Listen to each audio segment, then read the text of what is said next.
کبھی کبھی دنیا کے اندھیروں میں ایک دل ایسا بھی ہوتا ہے جو حق کی روشنی کو پہچان لیتا ہے۔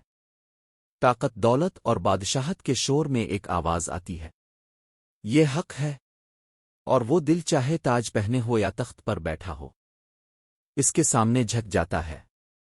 یہ کہانی ہے ایک ایسے بادشاہ کی جو عیسائی تھا مگر انصاف میں کامل تھا، ایک ایسے انسان کی جس نے نبا آخر الزماں کے ماننے والوں کو پناہ دی جب دنیا نے ان پر زمین تنگ کر دی تھی۔ یہ ہے اس وقت کی داستان جب مکہ کے مظلوم ایمان والے اپنی جان بچانے کے لیے ایک اجنبی سرزمین کی طرف نکلے، جہاں نہ اپنا گھر تھا نہ اپنا قبیلہ، مگر وہاں انہیں ایک ایسا بادشاہ ملا جس کے دل میں عدل کی روشنی تھی اور جو بعد میں ایمان کی روشنی سے منور ہو گیا۔ یہ ہے حبشہ کے بادشاہ نجاش کا ایمان افروز واقعہ، ایک سچا واقعہ جو آج بھی دلوں کو جھنجھوڑ دیتا ہے اور یہ بتاتا ہے کہ ہدایت تخت پر نہیں دل میں آت رکھتی ہے۔ زمانہ جاہلیت کا وقت تھا، مکہ مکرمہ کی گلیوں میں ظلم کی دھوپ تیز تھی، وہ دھوپ جس میں ایمان رکھنے والوں کے بدن تو جلتے تھے مگر دل ٹھنڈے رہتے تھے۔ رسول اکرم نے جب لوگوں کو اللہ کی وحدانیت کی طرف بلایا تو مکہ کے سرداروں کے چہروں پر غصے کی لکیریں ابھر آئیں، انہیں اپنی برتری ڈوبتی نظر آئی، اپنے بت ٹوٹتے محسوس ہوئے۔ وہ اس روشنی کو بجھانے کی کوشش میں لگ گئے جو محمد کے دل سے نکلی تھی۔ ایک ایک کر کے ایمان لانے والے ظلم کی چکی میں پیسے جانے لگے، کوئی کنویں میں ڈالا گیا، کسی کے بدن پر دہکتے ہوئے کوئلے رکھے گئے، بوڑھی عورتوں کے گلے میں رسی ڈال کر گلیوں میں گھمایا گیا، کمزور غلاموں کو کھولتے پتھروں پر لٹایا گیا۔ ان کی چیخیں آسمان تک پہنچتی تھیں مگر ایمان کی چمک ان کے دل سے نہ بجھی۔ یہ وہ وقت تھا جب نبی کریم اپنے ساتھیوں کے لیے فکر مند رہتے تھے۔ آپ نے فرمایا، اگر تم لوگ حبشہ چلے جاؤ تو بہتر ہے، وہاں ایک بادشاہ ہے جو عادل ہے، اس کے ملک میں کسی پر ظلم نہیں کیا جاتا، وہاں جاؤ، اللہ تمہارے لیے آسانی کرے گا۔ یہ وہ لمحہ تھا جب مسلمانوں کے ایک قافلے نے اللہ پر بھروسہ کیا، اپنے گھروں کو چھوڑا، مکہ کی چمک دمک پیچھے چھوڑی اور ایک غیر ملک حبشہ کی طرف نکل پڑے۔ سب کے دلوں میں ایک ہی امید تھی، انصاف، سکون اور ایمان کے ساتھ جینے کی آزادی۔ قافلے میں حضرت عثمان بن عفان، حضرت رقہ بنت رسول، حضرت جعفر بن ابی طالب اور کئی دوسرے جلیل القدر صحابہ شامل تھے۔ وہ طویل سفر طے کر کے حبشہ پہنچے۔ وہاں ایک بادشاہ حکمرانی کرتا تھا، نجاشی، اس کا نام اسما بن ابہر تھا۔ وہ ایک نیک دل، عادل اور علم دوست انسان تھا۔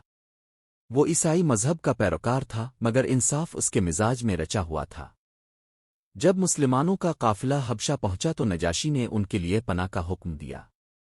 مسلمان وہاں پر امن زندگی گزارنے لگے، مگر مکہ کے سرداروں کو یہ بات برداشت نہ ہوئی۔ انہوں نے کہا کہ اگر یہ لوگ وہاں سکون سے رہنے لگے تو اور لوگ بھی ان کے دین کی طرف مائل ہوں گے۔ چنانچہ قریش نے دو چالاک نمائندے منتخب کیے، عمرو بن عاص اور عبداللہ بن ابی ربیہ۔ دونوں نے قیمتی تحفے جمع کیے جن میں سونا، چاندی اور بیش قیمت کپڑے تھے، تاکہ نجاشی اور اس کے درباریوں کو راضی کر کے مسلمانوں کو واپس لایا جا سکے۔ جب وہ حبشہ پہنچے تو پہلے درباریوں کے پاس گئے، تحفے پیش کیے اور کہا، کچھ لوگ ہمارے وطن سے بھاگ کر تمہارے ملک میں آ گئے ہیں۔ انہوں نے اپنے آبا و اجداد کے دین کو چھوڑ دیا ہے مگر تمہارے دین میں بھی داخل نہیں ہوئے۔ وہ ایک نیا دین لائے ہیں جو کسی نے پہلے نہیں سنا۔ ہمارے سردار چاہتے ہیں کہ تم ان لوگوں کو ہمارے حوالے کر دو تاکہ ہم انہیں واپس لے جائیں۔ درباریوں نے کہا کہ ہم نجاشی کے حکم کے بغیر کچھ نہیں کر سکتے۔ پھر وہ دونوں دربار میں حاضر ہوئے۔ نجاشی اپنی شاہی کرسی پر بیٹھا تھا، ارد گرد اس کے مشیر پادری اور بشپ موجود تھے۔ دربار میں وقار اور خاموشی چھائی ہوئی تھی۔ عمرو بن عاص نے جھک کر کہا، اے بادشاہ، کچھ نادان نوجوان ہمارے ملک سے بھاگ کر تمہارے ملک میں آ گئے ہیں۔ انہوں نے اپنے بزرگوں کے دین کو چھوڑ دیا ہے، نہ وہ تمہارے مذہب پر ہیں نہ ہمارے۔ وہ ایک نیا راستہ نکال لائے ہیں۔ ہمارے سردار چاہتے ہیں کہ تم انہیں ہمارے حوالے کر دو۔ نجاشی نے اطمینان سے ان کی بات سنی، پھر کہا، نہیں، جب تک میں ان لوگوں سے خود نہ سن لوں کہ وہ کیا کہتے ہیں میں فیصلہ نہیں کروں گا۔ کل انہیں میرے دربار میں لایا جائے۔ اگلے دن جب دربار لگا تو نجاشی کا تخت سونے اور ہاتھی دانت سے مزین تھا۔ خدام اور پادری قطار میں کھڑے تھے۔ مسلمانوں کو بلایا گیا۔ سب کے چہروں پر وقار تھا۔ سب سے آگے حضرت جعفر بن ابی طالب تھے۔ نجاشی نے کہا، یہ لوگ تمہارے ملک کے سرداروں کی شکایت لے کر آئے ہیں۔ وہ کہتے ہیں تم نے اپنے دین کو چھوڑ دیا ہے۔ اب تم بتاؤ کہ تمہارا دین کیا ہے اور تم نے اپنے بزرگوں کا راستہ کیوں چھوڑا؟ حضرت جعفر آگے بڑھے۔ ان کے چہرے پر سکون، لہجے میں نرمی اور آنکھوں میں ایمان کی روشنی تھی۔ انہوں نے کہا، اے بادشاہ، ہم جاہلیت میں زندگی گزار رہے تھے۔ بتوں کی عبادت کرتے، مردار کھاتے، بے حیائی کرتے، رشتے توڑتے، ہم میں طاقتور کمزور کو کھا جاتا تھا۔ اللہ نے ہم میں ایک رسول بھیجا جس کا نسب صدق و امانت اور پاکیزگی ہم سب کے لیے معروف تھی۔ اس نے ہمیں اللہ کی عبادت کی تعلیم دی، سچ بولنے، وعدہ پورا کرنے، امانت ادا کرنے، صلہ رحمی کرنے اور ظلم سے بچنے کا حکم دیا۔ ہم نے اس پر ایمان لایا، لیکن ہماری قوم نے ہمیں جھٹلایا، ہمیں ستایا، ہمیں ہمارے دین سے پھیرنے کی کوشش کی۔ جب ظلم حد سے بڑھ گیا تو ہم تمہارے ملک میں آئے، کیونکہ ہم نے سنا تھا کہ تم انصاف کرنے والے بادشاہ ہو۔ نجاشی نے سکون سے سنا اور پوچھا، کیا تمہارے نبی نے اللہ کی طرف سے کوئی کلام بھی سنایا ہے؟ حضرت جعفر نے کہا، جی ہاں، وہ اللہ کی کتاب ہمیں سناتے ہیں۔ اگر آپ اجازت دیں تو میں کچھ آیات پڑھوں۔ نجاشی نے سر ہلایا۔ دربار میں خاموشی چھا گئی۔ حضرت جعفر نے سورت مریم کی تلاوت شروع کی۔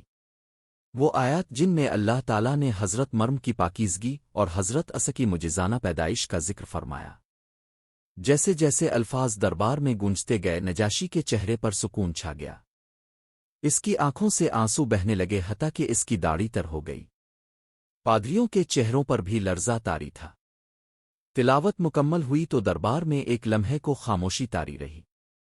پھر نجاشی بولا، خدا کی قسم، یہ کلام اور وہ کلام جو عیسی پر نازل ہوا ایک ہی سرچشمے سے ہے۔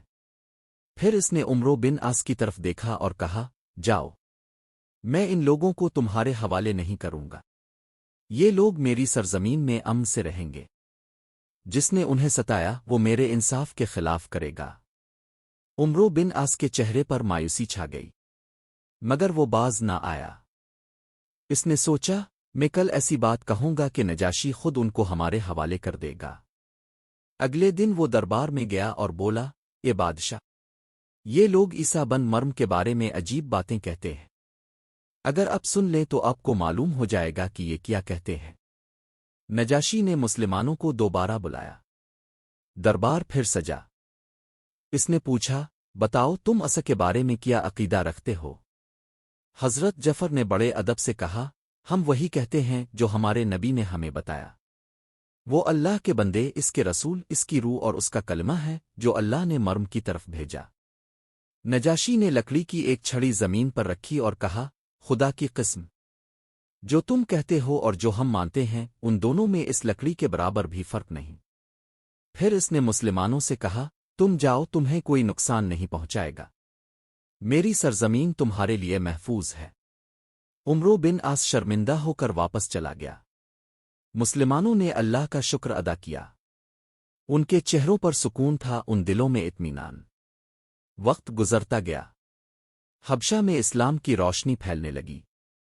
نجاشی کے دل میں بھی ایمان کی چمک اتر گئی۔ اس نے خفیہ طور پر اسلام قبول کر لیا۔ وہ اللہ کے نبی سے خط و کتابت کرنے لگا۔ جب نبی کریم نے مدینہ منورہ میں نجاشی کے انتقال کی خبر سنی تو آپ کے چہرے پر غم کے آثار نمایاں ہو گئے۔ آپ نے فرمایا، آج ایک نیک بھائی کا انتقال ہوا ہے، آؤ ہم اس کے لیے نماز جنازہ غائب ادا کریں۔ یہ پہلا موقع تھا کہ رسول خدا نے کسی غیر موجود مسلمان کے لیے نماز جنازہ ادا فرمائی۔ نجاشی کی سادگی، انصاف اور ایمان کی روشنی ہمیشہ کے لیے تاریخ میں رقم ہو گئی۔ ایک ایسا بادشاہ جس نے حق کو پہچانا، اپنے اقتدار سے زیادہ خدا کے حکم کو عزیز رکھا۔ اس نے مظلوموں کو پناہ دی، دشمنوں کے پروپیگنڈے کو رد کیا، اور جب حق ظاہر ہوا تو اس کے آگے سر جھکا دیا۔ یہ واقعہ صرف ایک تاریخی قصہ نہیں بلکہ عدل، ایمان اور انسانیت کا وہ سبق ہے جو آج بھی زندہ ہے۔ یہ ہمیں سکھاتا ہے کہ طاقت حق نہیں بناتی، حق ہی طاقت بن جاتا ہے۔ اللہ تعالی ہمیں بھی ایمان پر ثابت قدم رکھے، ہمیں وہ بینائی عطا فرمائے جس سے ہم حق اور باطل میں فرق کر سکیں۔ ہمیں بھی نجاش کی طرح انصاف پسند، نرم دل اور حق شناس بنائے۔ آمین رب العالمین۔